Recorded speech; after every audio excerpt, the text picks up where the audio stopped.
If you can't change the boss, change the boss.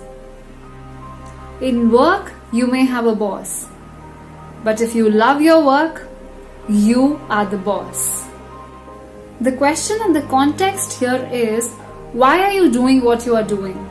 Are you really passionate about it? Will you do it even if nobody pays you to do that? Or you are just doing it for livelihood? Will you do it really well even if there's nobody to supervise you? Do you really want to excel at it? Or you just want to sail through that work? Will you do it even without looking at your watch?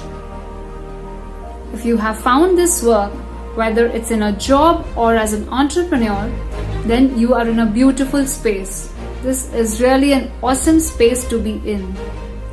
The space is such where you enjoy every moment of your work, where you are self-driven, where you are self-accountable for whatever you do. If you have found this work, you are the boss. And if you haven't, take ownership. Keep on exploring until you find the work you love.